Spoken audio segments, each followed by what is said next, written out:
All right, I was just talking to my little cousin, right? And I just wonder one thing and one thing only. How can I make this kid? He's like 9 years old. How can I make him a genuine, like, okay, obviously I want him to enjoy his childhood and whatever. Obviously, of course.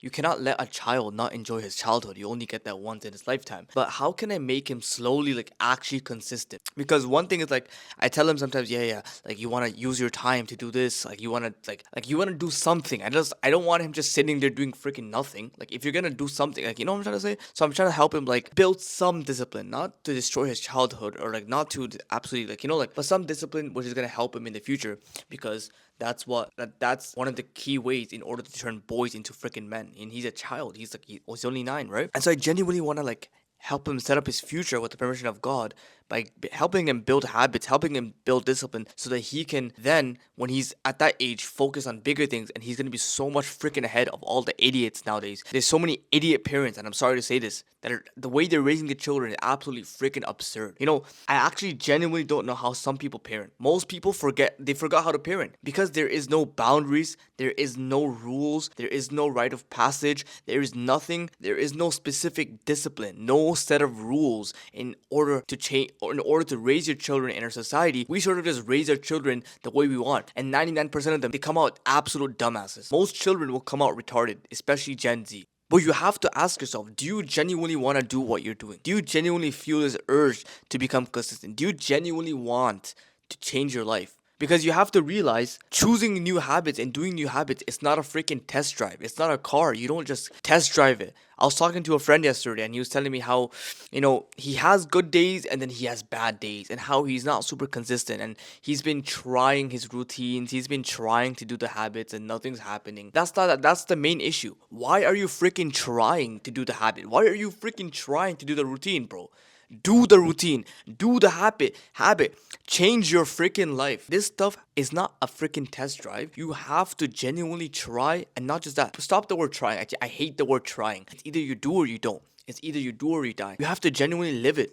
Live the habits based on what you want to do, based on what you want to achieve. And genuinely, do you want to do it or not? It's so much easier to do a habit or to stay consistent on something when you have a clear objective, when you know exactly where you're going, what this habit is leading up to. Going to the gym, you know this habit is leading up to you having an insane physique. If you continuously go to the gym, you're going to end up having the best physique of your life. But that's not enough. A lot of people know that getting on a diet, losing weight, going to the gym, eating clean is gonna help them become their best self physically, but they still are not consistent. The uncles, the freaking fathers, the mothers that are 40 years old that finally see some pictures on freaking Facebook and now they want to lose weight. They try going on a vegetable only diet. They start eating freaking tuna. They start eating foods that they absolutely hate. And what ends up happening? They quit after 20 days, 15 days. That's if that. And they tell themselves, "Oh man, losing weight doesn't work for me. I can never lose weight." Yeah, maybe because you're literally starving yourself. Maybe because you haven't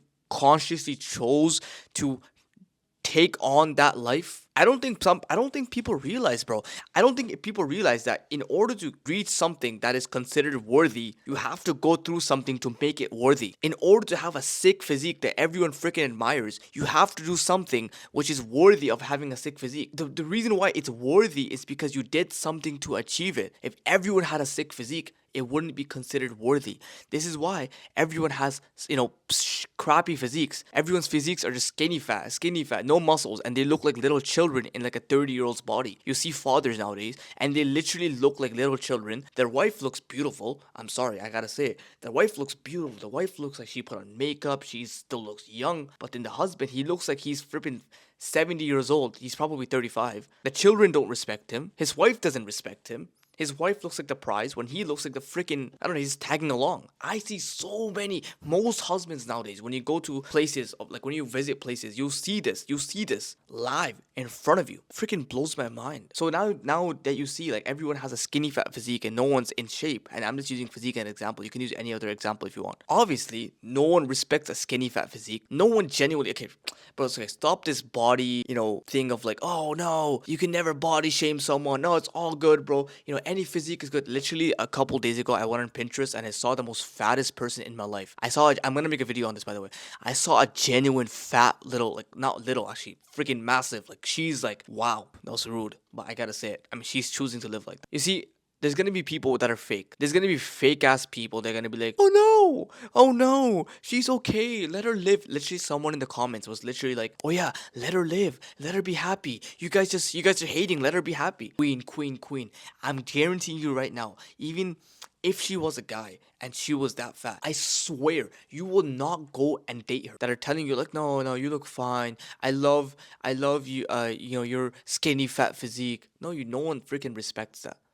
No one respects that at all. So how does this go back to taking action? How does this go back to doing small efforts every single day?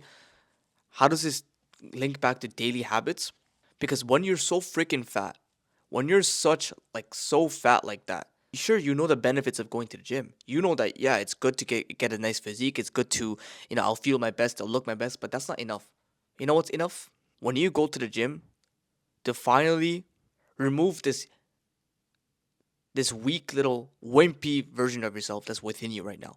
The weak little lazy loser that's within you right now. The loser that freaking eats food all day. The loser that can't delay his gratification. The loser that keeps giving into his desires. The loser that keeps listening to his monkey brain instead of choosing what is right. That's what you need to battle. And that's why people go to the gym. You see, the gym becomes the gym. The gym becomes something that you freaking love. Habits, I'm saying that's one habit. That could be with any habit you can imagine. Any good habit.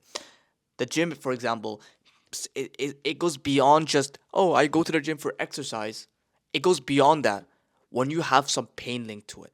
When you're becoming the man who's freaking consistent, when you're becoming the man who's disciplined, you linked identity to it. Identity. This is why I want to preach this mindset of the reason why I do what I do, the reason why I push myself with my discipline and I want to become my best self. I want to look my best. I want to make the most money. I want to be religious. I want to be purposeful. I want to be masculine. The reason why I have these 5 things I really want to focus on is because I was weak. I was once a weak feminine person who was disrespected, who got heartbroken twice in 1 year, who wasn't taken respected, who wasn't taken seriously, who was brushed off to the side. And I feel the pains of other men that were not seen, that are seen as weak, that are not treated with respect, that are not treated how they should be. And I feel their pains and I want to help and I want to gather and I want to build, with the permission of God, this community of men that are striving for excellence every single freaking day. Men that choose to live like their best self, to be the best fathers, to genuinely look like the prize, to genuinely look like he is a father, to walk around with his wife and his children. And when other people look at this man that's walking beside them, the other men either respect them or get feared by them. Not fear in a bad way. I'm not trying to say I want fear so I can oppress others, but fear in terms of like, well, if it's gonna happen, I can be capable of taking care of my family and protecting them. Genuinely looking like a freaking Superman to your kids. That's important. And that's what pushes daily habits every single freaking day. You know, some people, they just look at habits and they're just like, oh, okay, meditation or, you know, journaling. And then they just freaking quit. You know what stuck with me? How journaling stuck with me? You know how I was able to journal every single day? When I had the worst mental health of my life. When I was freaking depressed and I was playing games until 3 a.m., failing all my tests, waking up, missing all my classes, feeling like the most loser version of myself I've ever felt in my life. And then someone called Hamza, the YouTuber Hamza, told me, go journal and it's going to help you fix your mental health. Because journaling is what helps you, and specifically gratitude journaling, what makes you happy. It makes you fulfilled. So for me, it wasn't just about doing the habit. For me, it was about fixing my mental health, and journaling was part of that. It was about getting on a purpose and finally leaving my old self behind. That was what journaling helped me do. Same thing with the gym. Same thing with everything else. Same thing with business. Stop looking at it from such a base point of view of just like, oh, it's a meditation. No, it's not meditation. It's me having good attention span. It's me being able to talk and speak with my wife or my future wife or my children or my future children or my parents or my loved ones or whoever I talk to, and I can directly look in their eyes and my mind isn't going all over the place. My mind isn't thinking about 20 different things at once and my mind isn't a freaking child. You know how children have it really hard and they can't really hold connection? Our brains are like that. You know how disrespectful it is when I'm speaking with someone and they're thinking about 20 different things at once? I'm like, what the frick, bro? I'm speaking with you. And this is vice versa. When you're speaking with me, I want to make sure that I know what you're saying. I understand what you're saying because I want to be genuine. I want to be that person who's there to help, to listen, to be a genuine friend, to genuinely have brotherhood. That's how meditation could help you with going to the gym to see yourself pushing yourself, winning because you've been once depressed. That's why the gym feels so valuable. So, what breeds daily action? What breeds daily habits? And how do you consistently execute every single day? When you've made it a life commitment, a lifelong commitment to finally do these for habits for good.